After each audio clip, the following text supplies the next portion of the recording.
Good evening, everybody. Good evening, everybody. Hello. Can you all hear me better now? Nope, hang on. All right, can you all hear me now? Wonderful. All right, thanks for joining us, everybody. My name's Emily. I'm here from Improving. I just wanted to welcome you all into our space really quickly. Just wanted to give you a couple of housekeeping items. If anybody is still looking for a chair but hasn't found one, there are chairs along the wall right here. You're more than welcome to grab them. They're on wheels, wheel them around to wherever you would like to sit. If anybody needs restrooms during the evening, you're gonna follow the hallway that is attached to where you got the pizza, and it's just gonna be down that hallway there. Improving is also a proud sponsor of this event. For those of you who have not been in our space before, we are a software consulting firm. We work primarily with Fortune 500 companies, but more importantly, we give back to the community by donating our space for events just like this one. So if you know a user group, a meetup, a community who is in need of event space to host their events in, please feel free to come and find me, and I can tell you more about hosting events at Improving and what we have to offer. And we are super happy to have Wild AI here. So I'm gonna pass the mic over to Anushka, who can introduce you to Wild AI and get you started for the evening.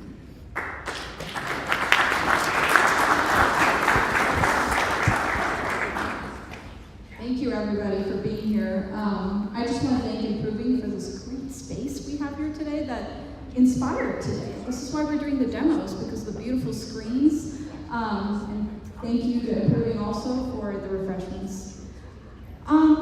You'll notice that today is a little different from what we usually do at Wild AI. Wild AI, you come up, you give a quick talk, no slides, no presentations, no visuals. But we understand that your work, I know mine has evolved beyond static prompting. It's evolved beyond single-turn model interactions. I think more and more of us have LLMs embedded within control workflows. And we want to meet you where you are. We want to meet you at the cusp of what's happening right now, at the leading edge. And so that's why we're going to do the demos today. I just want to remind everybody that in general at Wild AI, we don't do slides, we don't do visuals, so let's keep that to a minimum tonight. Every speaker has 10 to 15 minutes. Let's keep the Q&A and the presentation all within the 10 to 15 minutes, because we want to give everybody a chance and we want to have time to network afterward. So if I cut you off, I'm not being rude, I just want to keep the night going. Okay, so I want to call up our first speaker. His name is Yaniv Ben-Ami.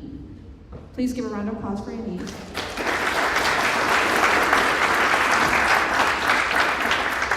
Yaniv has a PhD in economics from Yale, and he integrates GPT Real-Time 2 into SaaS products. The result is a voice agent that answers questions, navigates the product interface, fills forms, and takes action on behalf of the user, all in a natural conversation. So Yaniv, I'll give it over to you. Thanks, and I just want to add that Gerard Billborn, Yes. will help me as well as my partner in this. So we're gonna present some of this together. So let's start with a common point. Like, you worked for a very, very long time on a product, and the question is now, will people, when they come to your product, to your website, to your app, will they understand how to use it? Will they see the value that it can give them? And often the process is a bit disappointing. Like, they try to understand how the website works, they try to understand how the app, how it provides some value, and invariably they come to a place where they have a question, and nobody can answer that question because nobody's right there with them. Somebody could answer the question if they reached out, but it's enough of a friction that they bounce. Okay, they don't follow through. So that's a common pain point, and you've worked so hard to build this beautiful thing, and now there's these people that could value from your product, and you would value from them interacting with your product, and this win-win just dissipates. And these are lost people, and you can't get them back. So where's the GPT Real-Time 2 come in? It's a big jump in how human the model is able to act. In particular,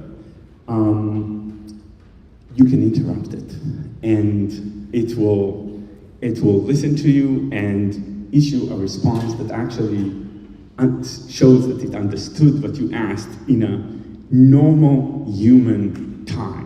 Okay, this has been a huge challenge. I've worked for the last 6 months on developing voice interface for Cloud Code. Okay, and it works. You can take your phone and you can talk to Cloud Code, and it answers in voice. But it takes 15 seconds. And if you think 15 seconds are not pain, then you haven't talked with someone the whole day long when everything takes 15 seconds. And we've got this internal mind that if someone takes a very long time to answer, they're just not so smart.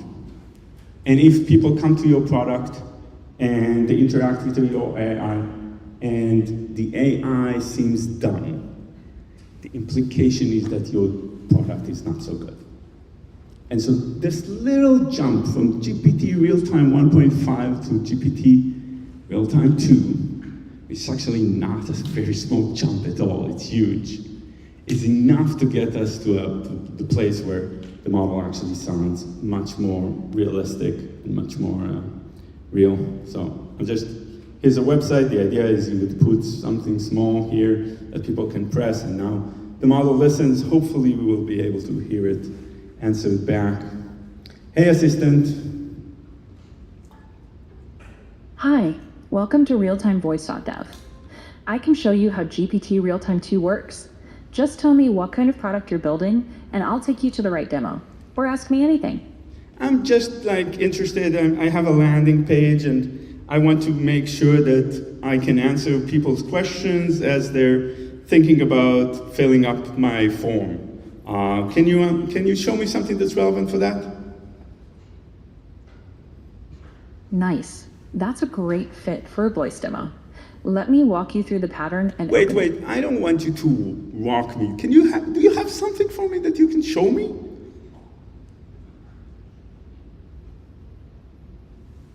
Wonderful. Yes, I've switched to the form demo, which is the relevant one for a landing page and intake flow. Quick question. I have a request. I speak French, but this is a English form. So I will speak French, and you will fill the right spot for me. Can you do that? D'accord, je peux faire ça. Parfait. Laisse-moi... Parfait. Donc, mon nom c'est Gérard et mon email c'est gérardbeaubrun@yahoo.com. Insère cette information pour moi, s'il te plaît.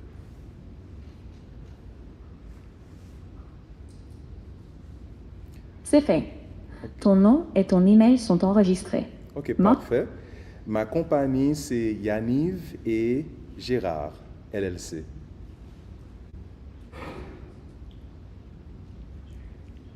Parfait. Je vais noter ça pour ta société, puis on complétera le projet et le message. Ok. C'est notre... Maintenant, allons parler en anglais parce que Yaniv ne comprend pas le français. Demande à Yaniv, c'est quoi qu'il est en train de construire. Got it. I'll switch to English for this and keep it concise. Well, I would actually think it would be pretty cool if you describe what we're building in French in short, and then have it translate on the go and put the English on what are you building. You feel like doing it, Gerard? Why not? Actually, how about we do this?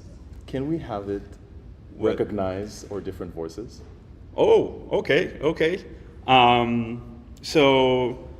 Assistant, we're gonna speak now. Gerard's gonna speak in French, and you're gonna translate him on the fly to English and put the word speaker one before before him. And when I speak, you're going to put speaker 2. I'm going to speak in English. And then, of course, insert it into the what are you building? And insert it into the what are you building. Assistant, do you understand?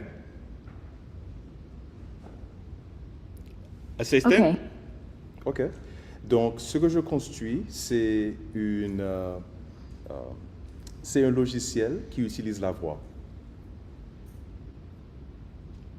Go ahead. I need the translation. Assistant, can you put the translation? I don't know French.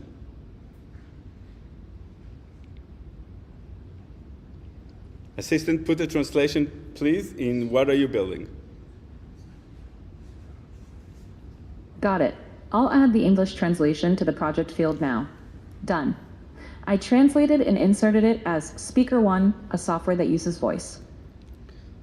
Okay, so I would say not just uses voice, but is able to answer questions about the product. Like, ultimately, what is this product that we're doing? I could ask the AI, and it will actually answer particulars about the product. Actually, do you mind if we make things a little bit more interesting? Yes, I would like that we would So, make things more by the way- interesting. Oh, yes. By the way, my name is Gerard, and I'm a good friend of Yaniv. And when he shared this technology, I somewhat inserted myself in this demo because we've all experienced interacting with voice AI, and especially with the idea of a customer service. But there are so many use cases where it fails. For example, it says, Gerard, you did this, blah, blah, blah. Do you agree? And I want to say no, but someone else is walking and says yes, and it hears it. How would you, just like you mentioned, the perfect or the ideal customer service needs to be able to recognize this. On top of it, you've also experienced a voice companion or a customer service through voice that has trouble sifting through the noise. And this is what got me truly excited about this technology, that Yaniv is one of the few in Minnesota. I'm biased, we're friends, and he's also great. But he's also one of the few in Minnesota who can actually successfully implement that. So how about we test this? Yeah. This morning I had a great workout with Insanity. And what we're going to do, we are going to have this go, and you talk to it. Okay, so I think the next part of the demo is going to show you not just that the AI in the regular interaction is great. The next part of the demo is going to show you what kind of integration can you give with your website. So basically what you saw already, that it is able to navigate the website, it's able to guide people to the correct place in the website.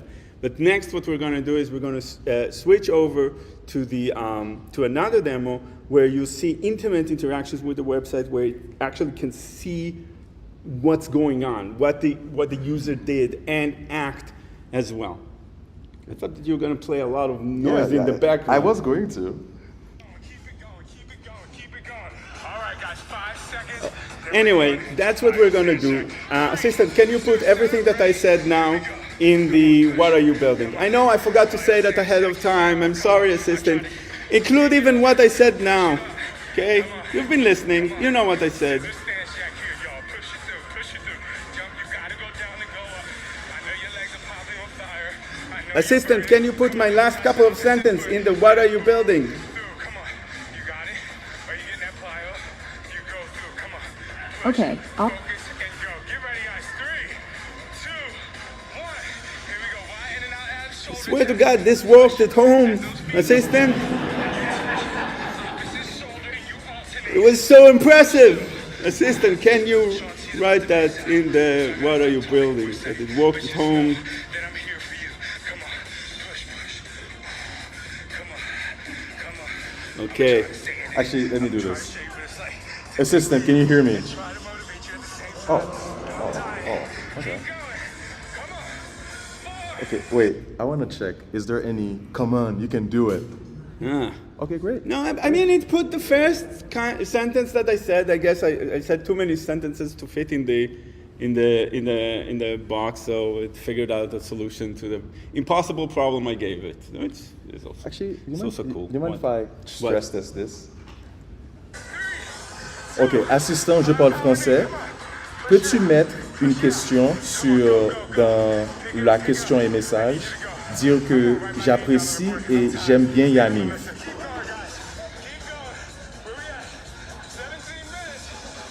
D'accord, je vais ajouter ça dans le champ du message. Okay, so I'm sure what you said in French is a very nice thing. Okay, so the next demo is basically the demonstration of an interaction that is a little deeper.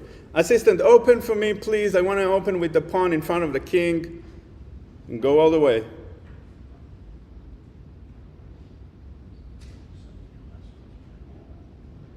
All right, I'll make that move for you now. Okay, now I am the opponent and I want the pawn on the left do just one step.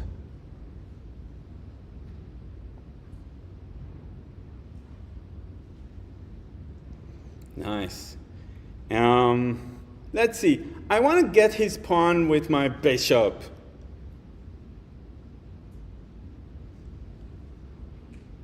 Let me check that and show you a quick hint for the bishop. Okay, but I want you to actually do it. Can you get his pawn with the bishop? It's a stupid move. Don't get. No. Did you do it? Come on, assistant. Get his pawn. Yeah. Assistant, he has a pawn I can take. I know he will take my bishop afterwards. I acknowledge the loss. Can you take his pawn? Okay. Assistant, bishop to a6.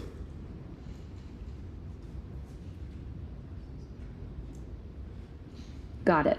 I'll play that bishop capture now. Okay, great. I have no patience for my enemies, so destroy that.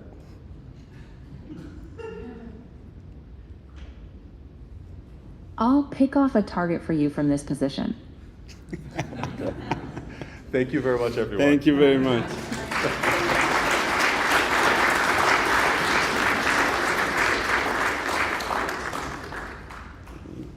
Thank you so much. Lyndon, I'll let you get set up while I'm talking about it. All good things. Lyndon Carlson is an AI product leader, solutions architect, and a technical consultant specializing in production-grade AI systems, agentic applications, and data-driven product development. You're busy.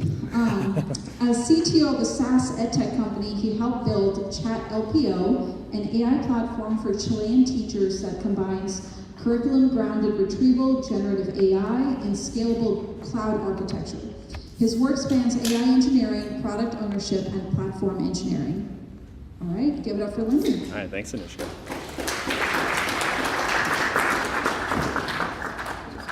Okay, sounds good. Hi, everyone. Thanks for having me. Thanks, Wild AI, for hosting. Great to be here.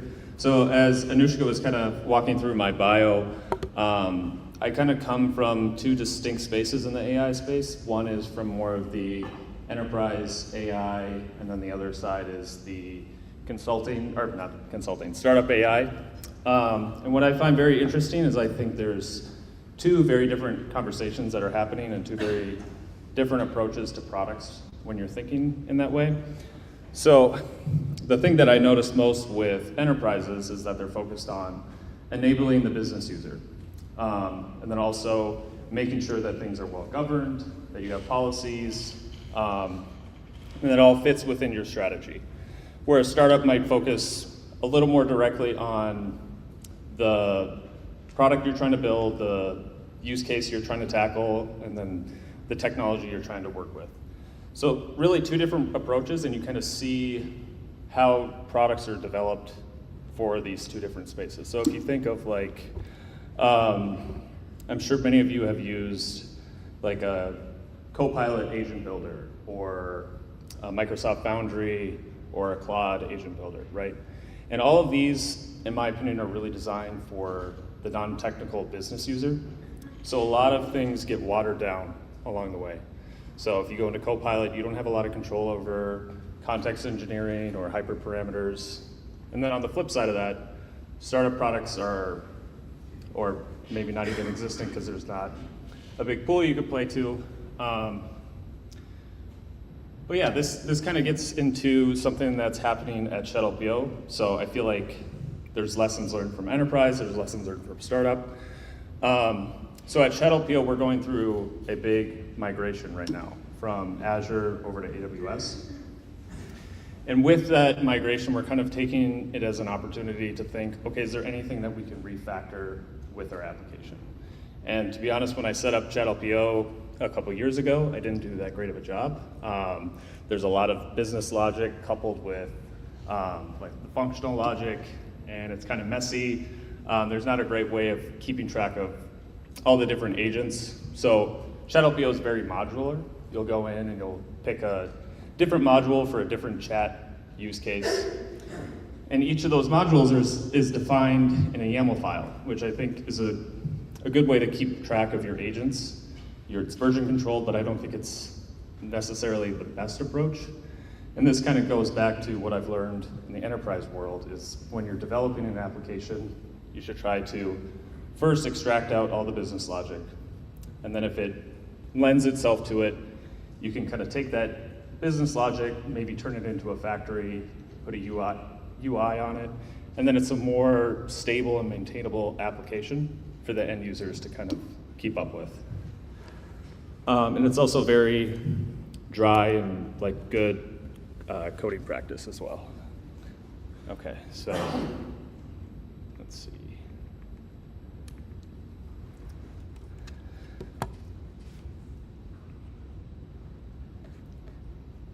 Okay. So what I want to talk about is not repeating yourself. So that's where I think the power of building an internal platform for your agents is, or leveraging a commercial off-the-shelf platform is we know what an LLM is, and what it takes to go from an LLM to an agent is usually some capabilities, whether that's handling the memory or looking at observability, tool calls, state. So every time you define an agent, you don't want to do this from the start every single time. It's nice to have like repeatable tools that you could plug and play, and then also it makes it easier to kind of scale out building many, many agents. So there's a couple things in here that I'm going to show in the demo that got abstracted away as reusable components. Some of that is context engineering. We have compaction as a strategy. So if you're not familiar with compaction, that's where your context window goes a little too long, longer than it's needed, so you have a strategy to either summarize that and put it back into the chat history, or there's other few techniques to do that. Your governance and assurance is a capability that I think is repeatable. It is a little different with each agent, but I don't think it's something that we need to define from the start right away. And then logging is another one, but this kind of really shows the idea. So instead of building an agent with capabilities each time, you build an AI platform with those shared capabilities, and then you kind of add in the use cases and what that agent is going to do specifically for the end user. Okay. Also, I'm a consultant, so I had to do a few slides, so forgive me. Okay, so this is what Cognita is. This is what we're rolling out for the AI team at ShuttlePO. It's basically an AI agent platform designed for the end user being the AI engineer. So I talked a little bit about how I thought Copilot is very watered down. Even Microsoft Foundry, I think, is watered down. And I think it's not really a product for an AI engineer, it's a product for a business user. So this platform is very similar to where it's for being a catalog of your agents, but the end user is someone who's expected to be very technical or at the level in the org where they need to have oversight into the strategy. So you see This is a quick dashboard of some of the reusable and gives you insight of like what all the agents are doing across all your different products, where they're deployed. And then we organize our projects by end users. So at LPO, right now we're mostly serving teachers, but we'd like to break into serving students as well, maybe families, and then also we have our own support. So if you were to go into one of these projects, you kind of see where these repeatable patterns come into play. So we have our catalog of agents within this one project.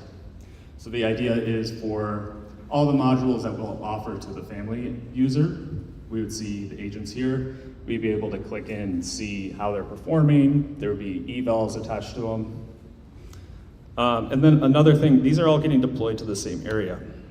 So we can repeat every variable that's available to us.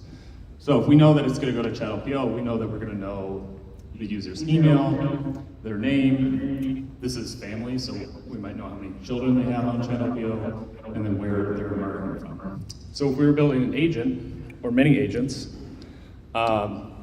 we'd be able to go into agents, create a new one, and let's say we're going with that family example.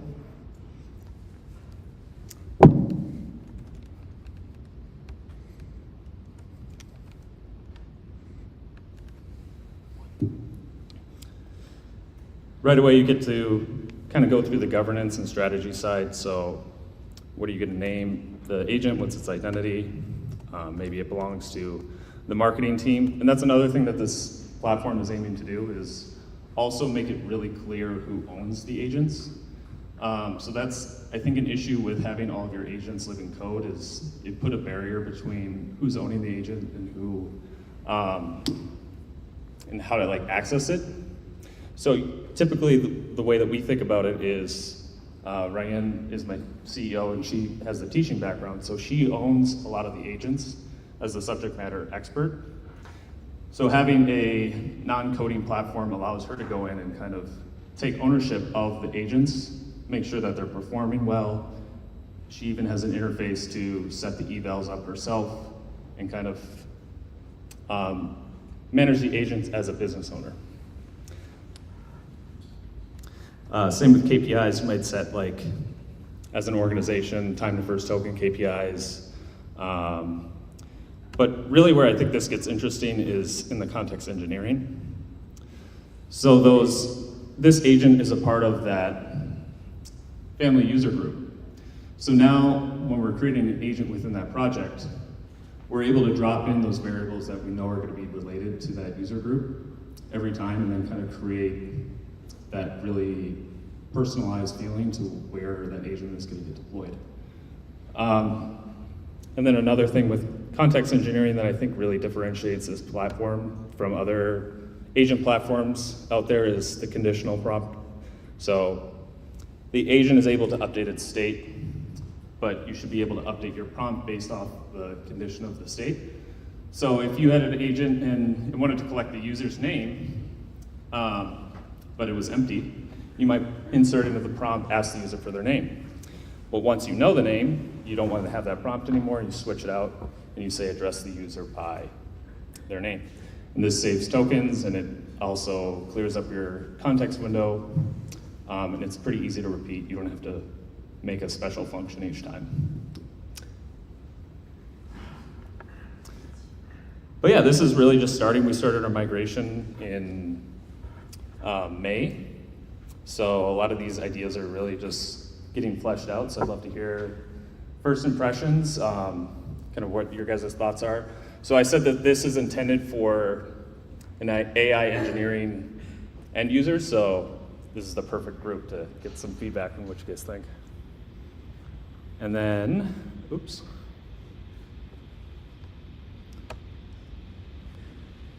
There was some more information in the deck, so feel free to like scan that and get some more info. And then also feel free to connect with me on LinkedIn. But other than that, I'll take some questions. Yeah. You have any built-in test automation where it generates the test, it runs the test, it tells you what's working? Yeah, absolutely. So that's a really good question. And it goes back to, oh, this may be not a good example. Okay. So within the projects, right, I mentioned that they're designed with the end user in mind, and part of that is with the user variables. So right next to the user variables, we have our user profiles. And these fill in those variables so that you could set an automatic test and it'll populate given those personas. But to answer your question, yes, there's some harnesses for doing automated eval. Oh, yeah, that's right. Yeah, no problem. You in the back? Yes, so I work in cybersecurity, primarily in national access management, so it's not there. So do you guys have any governance piece, meaning that the lifecycle management of the agents, from provisioning to access review to the provision? Yeah, so that is a part of the platform, and that's something that I want to develop out a little more. I will say that I don't have a lot of experience in that area, so I haven't thought very deeply about it. But I do think, with that said, like access management, governance, I think that kind of all plays into the same philosophy of building a platform, and that it should live in an environment like this. Will your client eventually put their own APIs, or do you have specific logical models that you want to integrate with this? Yeah, great question. Actually, this is an internal workload, so this is not exposed to any clients. It's kind of how we're picturing managing our own agents within Chatopio. But the reason that we're actually spending a lot of time with this is because with our migration with AWS, we were able to negotiate access to their new Terranium chips. So as we're kind of building this out for our own internal AI engineers, we're being product minded with the thought that this could be an external product one day. And it would look very similar to that, to where either they're self-hosting this software. Another thing I should say is once the agent is defined and published, it goes through AWS's API gateway, and it's available there. So that could be another way to put this on the market, is charge for the agents built, or self-hosting, or a maintained instance for the client.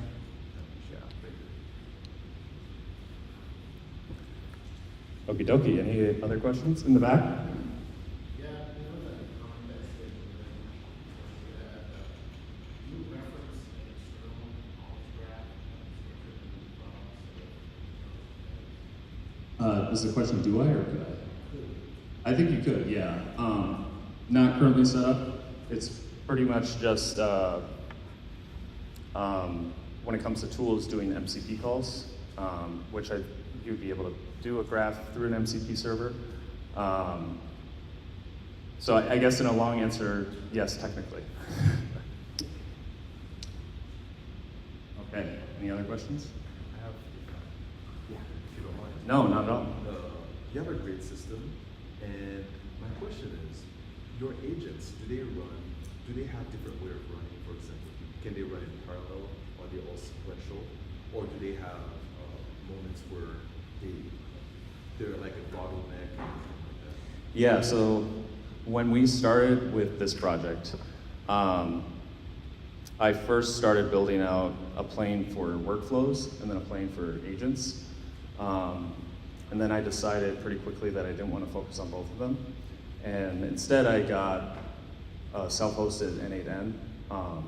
So right now we're focusing really on like the developer experience for building agents. And then if we need to put that into a workflow, we do a API call to those agents that we define through N8N. But I do think eventually that there would be a lot of value in going to that next step and doing the workflow as well. It's just kind of prioritizing focus at this point. I appreciate that. No problem. One question.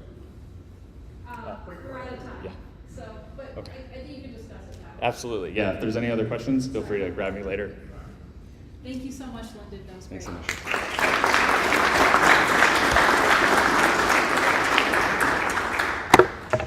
Hey, Joanna, I'll let you come up and start setting up.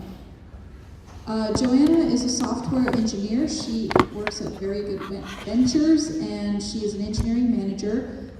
She's training the next generation of Flutter developers. She's also the creator of Chickensoft, which is a grassroots community focused on helping game developers using the open source Godot game engine with C++.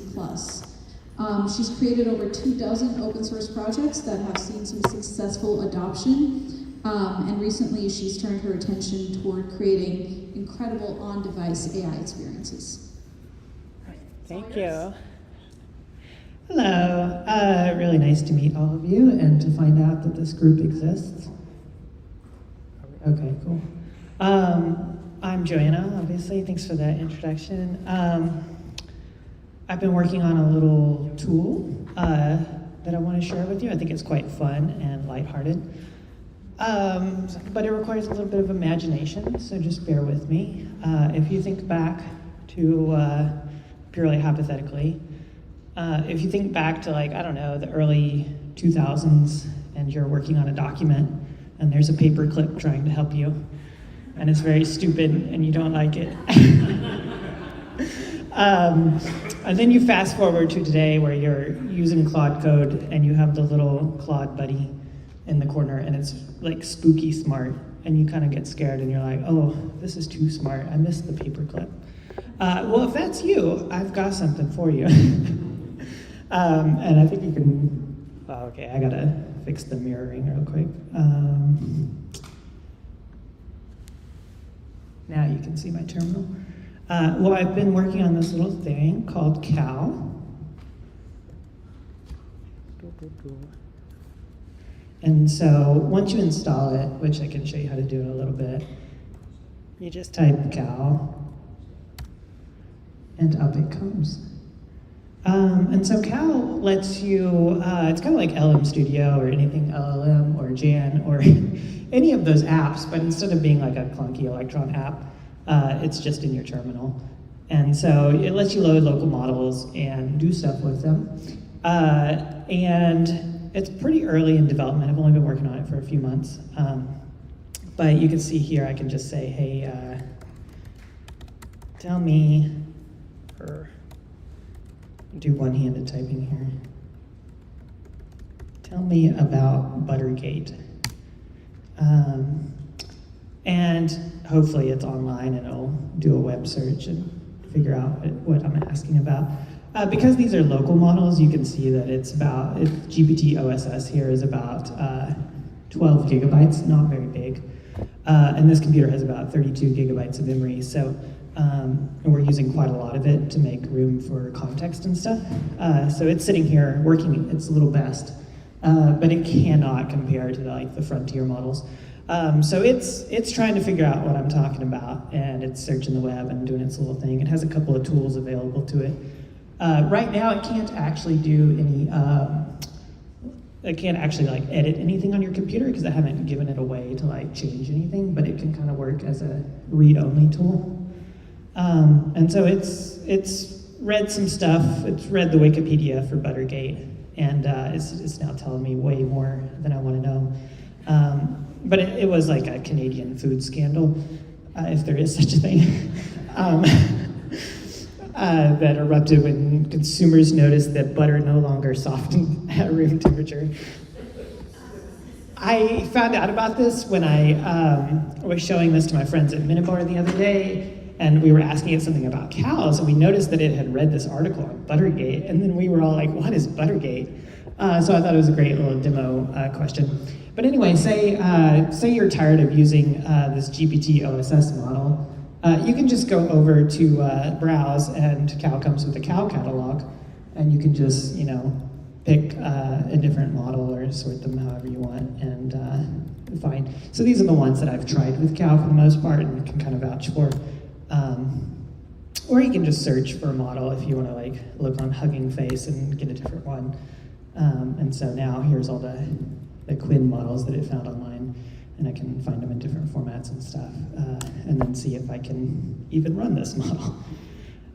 So it's, I have no idea what it, okay, there's quite a lot of, variants of it, and it'll tell me that I'm too poor for some of these nicer versions. So that's cool, and those are very large, it would take forever to download. And then you can come over here to your models screen, and manage what you have installed and swap and that sort of thing. It's exactly what it looks like. And then finally, the other little thing that Cal has is it has a shell within a shell, so that you can come in here and if you want, you can go deeper and just run Cal inside Cal. I don't know how this works actually. I've been trying to figure out why it's not blowing my system memory to try and load all these models twice. So I'm kind of looking into that, but it makes for a fun demo, and then you can come and go another layer if you want, or just not. Oops, I killed the outer one. But that's Cal, and I'm happy to answer any questions that you might have. Okay, I see one already. I don't know. You might run out of terminal room or it might crash. I've gone at least 3 deep before. Sure. And while, who had a question? Yes. Do they sessions communicate with each other, or are they, like if you run cow with cow with cow, is cow 3 talking to cow 2 or cow 2 talking to cow 1? I would love to have like MCP server support so that it can like, you can talk back and forth between it and another thing, but it's too early for that. I haven't done all that yet, so no, it has no idea right now. Any other questions while I attempt the impossible? Oh, yes? I forgot my super and stuff, but this to me seems a lot like Obama or Bill. Are they different? Well, I'm not a genius, so I didn't build like an inference stack, which is what those projects are. They actually do the inference and schedule stuff on your GPU and whatnot. So this is built off of Apple's MLX and also Llama C++, and so it's kind of a front end for those, if you will. Okay, does it do something that they don't? I'm just trying to understand. So those projects are like what you mentioned. I think you said VLLM, right? Or Llama. Yeah, they're kind of like these server grade sort of solutions. And they don't come with, well, maybe now they do, but they don't come with like the UI as much. They're just really the inference engines themselves that, take your prompts and load your model weights and then do all of the math and give you your answers. So people usually build, what's called like a front end on top of that to get, a nice user experience. And this particular one is a terminal user interface for local inference. I'm sorry, that's kind of in the weeds explanation. Okay. Yes, sir. Do you want to test the models at the edge? Is that what you want to see? Like, I'm just curious to where your interest lies. Where's the model selection, size? My long-term goal with this project, besides not, I don't want to pay hundreds of dollars a month for the rest of my life to Anthropic. And so I want to see how useful I can get a local model that's not very smart. And my theory is that if you create enough structure around it, you can get quite a lot of capability out of it, especially for summarization tasks like what you just saw. The difference there being that to even test that theory, you have to build the whole thing end to end to have full control. So because I have built this directly on top of like the Llama C++ project and MLX, I can control the context very carefully. So if I want to build support in the future, which I just simply haven't had time to do yet, I'll be able to have capabilities that say, hey, drop these things from the context, like all these tool calls and stuff, while preserving your conversation history. But you can only do that if you control the whole thing, like end to end. So that's what this is about long term, but it's about 3 to 4 months old. It's already quite an involved project. It's about 50,000 lines of code. Oh, we should talk.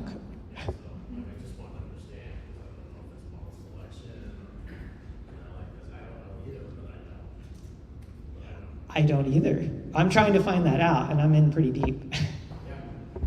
Yeah. Yes. Is this open source? No, it's not currently. I would like to someday. I have the same question because I was just like, can I use this? Because there's a bunch of kids there's a classroom of kids, and I'm just like, You can use this. You can go over to macromoo.com. Oops. Okay. And I'll zoom in a little bit. And if you click the button, you can install Cal. I managed to get that out this weekend so that I would not be up here saying, oh, look at this, you can't try it. You can actually try it. Any other? Oh, yes. Are you planning on owning Cal? Oh, I'm sorry? Are you planning on owning Cal? Like owning it? Coding Cal. Oh, like Cal code? I don't know. That's a great question. Any other questions? All right, well, if anybody wants to talk to me about local AI or has feedback about Cal, just let me know. Thank you all for letting me show this to you.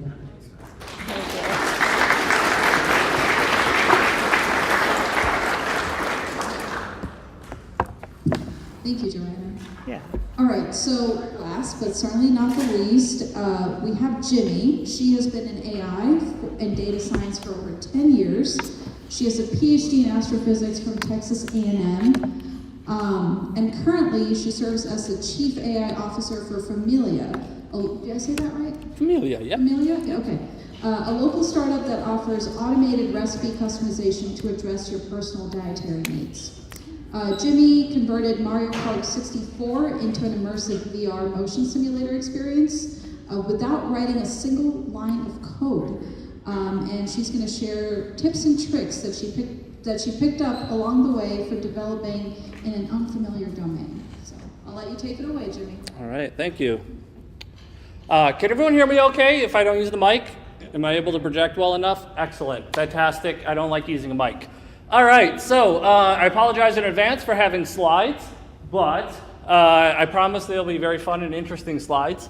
And this is a cut down version of a talk I gave at Data Tech just last Friday. So I had to cut a lot out.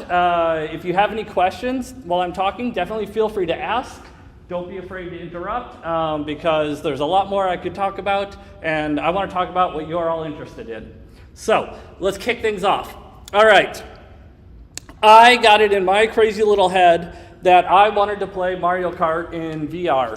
And such a thing does exist. If you go, or Nintendo made a version of this back in 2018, but they only released it in a few select cities, and it was about $10 to play a race, and they closed it down. Last one closed down in 2021. And I have not been able to find any of the machines available at an auction to pick up for myself.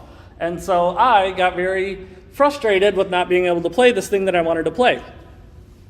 And I assume somebody would have gone out there and made a VR port. I can't be the first person who thought that this was a good idea. Seems like it kind of was the first, I was the first person to really try to make this happen. But thankfully for me, the source code for Mario Kart 64 does exist. Some crazy folks have, I'm going to stand here so the camera can see me. Some crazy folks have gone out and, okay, cool. Some crazy folks have gone out and decompiled Mario Kart 64, so the source code is out there. So I thought, well, if the source code is out there, clearly there's got to be a way to make this happen. And so I decided to get started. Just a few small problems. I haven't coded C or C++ since I took a course on it back in college, and I don't remember any of the C. I code Python, but like not very well. I've never coded a Nintendo 64 game before, and I don't know how to program anything for VR. I've never done anything in VR before. And I also really don't even have a whole lot of experience building GUIs or anything like that. I tend to just mostly work on the back end. I'm not really a front-end engineer or don't have any of those skills.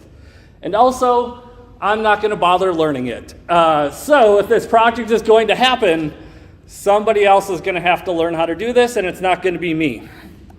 So now we're going to teach the AI how to do this.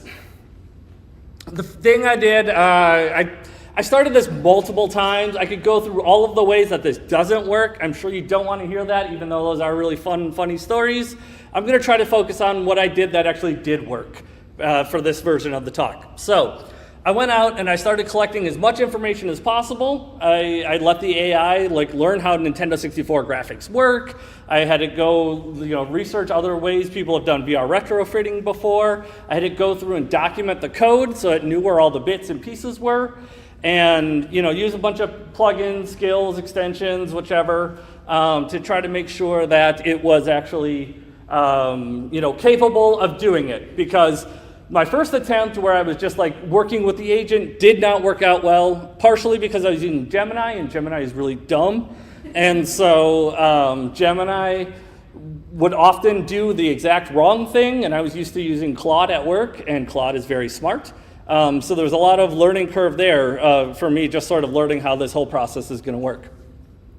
I also had to become basically a grandmaster troubleshooter. Since Gemini isn't going to do the troubleshooting, I had to learn how to go through and figure out okay, what's not working, why is it not working, all those sorts of things. I had Gemini lying to me all the time, saying it generated a build, and I'd go to the folder, and of course the timestamp hasn't changed. So all those sorts of things, all those frustrations, and I built in, as much as possible, added to Gemini's memory maps, and made sure that it was, on top of all of this stuff. Instructed it to think harder when it was failing. Basically my job was to basically look and see the whole forest while the AI is focused on the individual trees, right? Another thing I did very frequently, because Gemini would lie, is have it go through and add, logging statements and things into various functions so that we knew when we were in them or not, because Gemini is a very unreliable narrator. So here's the three sort of things that I used, I'd say, the most often when I was going through and building this all up. I would tell, these are the three sort of phrases that I used most frequently. Basically, dealing with Gemini, it would often, if you think of AI, it generally tries to do the easiest thing possible, right? So it's I found the solution, I'm gonna go do it. And it doesn't even think, is this actually the right solution or not? And so I would have it come up with at least 3 suggestions so that, it would have multiple things to consider before it went to try to do a fix. Another thing that I did very frequently was tell it, it'd say here's what I think the fix is. And I'd be like, great, check your own work. Is that actually gonna work? Trace it through the pipeline, that sort of thing. So I would often tell it to investigate its fixes and then tell me which one was correct. And when it had to do that sort of thinking through the whole process, I would be more likely to come up with the right answer. Another thing I did very, very often was tell Gemini to tell me what's wrong, don't try to fix it, just explain it. And then I could check its logic. And half the time the logic would be well, this isn't, showing up properly, so I guess it's this thing over here. And it's no, let's work on the thing that's not showing up properly. And so a lot of those sort of arguments would come about. But it worked!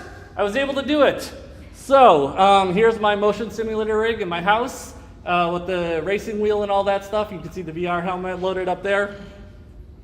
If you want to, you can go on GitHub right now, grab my forks of so the first one is the Mario Kart source code itself, and the second one is the graphics rendering engine that it relies on to convert the Nintendo 64 graphics into modern PC graphics.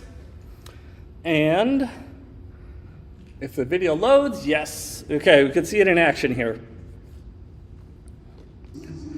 So this is a very early build of the game, but we can see that as I'm turning, the platform is moving. It's responding to the steering wheel controls. I can look around and I can see everything. And I am playing Mario Kart 64 like it's an amusement park ride.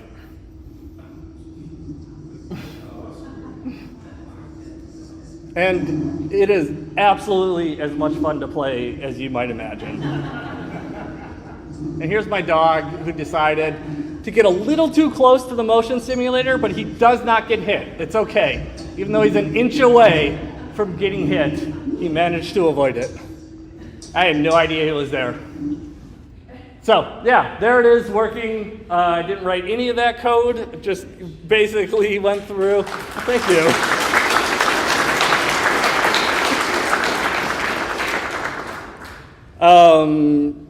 I did once get to actually drive go-karts around the streets of Japan dressed as Toad, so I do have some experience pretending to be playing Mario Kart. And I can confirm that my VR experience is even better than playing this, because when we were playing this in real life, they did not let us throw turtle shells at each other. So if you want that, it's a crucial part of Mario Kart. You need to play it in VR. Any questions anyone has? Besides why? Yes? You had such good false start stories that you truncated for time. Do you have a favorite one? Yes. So here, let me pull up the other version of the talk while I'm doing this. But I've struggled forever to try to get the graphics rendering engine to work properly. And the solution ended up being, there's those two repositories on the Nintendo 64 engine part. I had it go through this is my favorite, when it just put the little postage stamp in the whole VR view. That was really fun. Got a lot of weird graphics glitches, but once I figured out how to properly tag each graphic element before it was being sent to the VR rendering system, this is where I started making progress on that. I could actually tell it what's the 3D world, what's the heads-up display, and what's like the background skybox. And so then it could composite those properly once it understood what each component was supposed to do, and it started looking a lot better until I got it to the final form that you see there. Anyone else? Yes? Yeah, I also use AI to troubleshoot a lot. What was your biggest troubleshooting step here, your hardest one? Yeah, so the question was, they use AI to troubleshoot a lot. What was the biggest troubleshooting step? And it's basically, a lot of that stuff that I talked about, and really sort of cutting it down to the super basic steps. And so when it finally successfully worked, like this was the process that I had to go through, where I just started with dead simple, got those really strong baselines, fixed everything before I moved on to the next stage. And I think that was really helpful. Yep. Was there anything that you one-shot that surprised you? Yes. Was there anything that one-shotted me that I one-shotted that surprised me? The motion telemetry worked almost instantly, because I was able to take a screenshot of the requirements that the motion engine that drives that whole rig.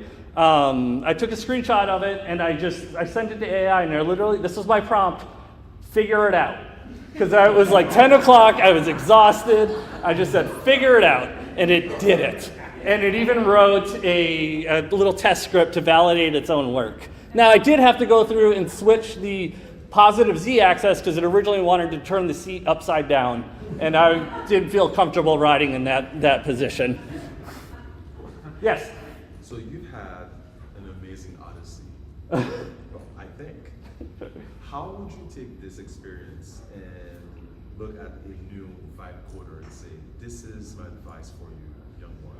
Yeah, so the question is, how would I, what advice would I give to a new vibe coder if, given all that I learned here? And, I think a lot of those things are in the talk. The talks will be posted on the data analytics site and all of that. So many different tips, but I think it really comes down to learning how to use the best advantages of the AI and really sort of be the logical human outside of it, and have the AI do the stupid simple stuff, and you're doing the thinking and try to stay, basically, here it is in one sentence. Try to stay one step ahead of your AI is basically what I think really started to help when I was in that mindset. All right, thank you very much.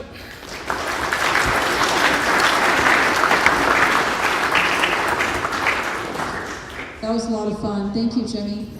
I do have one question. Will this be at the State Fair this year? I've considered it. The VR rig that I bought is it's high enough quality that I could actually run a business with it, but I don't think Nintendo would be very happy about that. Yeah. Thank you. Well, that was Wild AI's first demo night. So thank you so much, everybody who presented, everyone who's here. Thank you. And again, a big thanks to Improving for this wonderful space and the monitors. We could not do it without you. Thank you. Well, we'll see you next month. This is the third Monday of every month.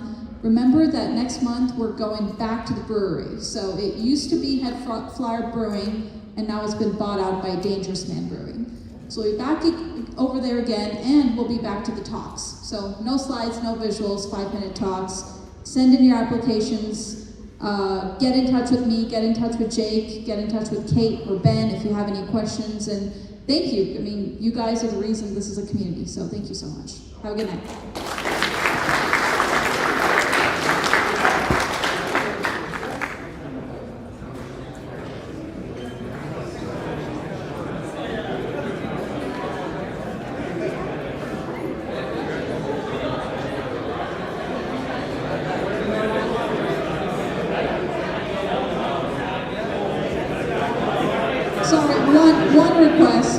One request. So we do have to be out here by 8 o'clock. There are breweries and bars in the area you can go to later. Please put your chairs back on the lining the sides of the room before you leave. Thank you. And if you go to a bar, you can stay parked where you are. Thank you. Yeah, they just line up over. Yes, thank you. We'll see you next time.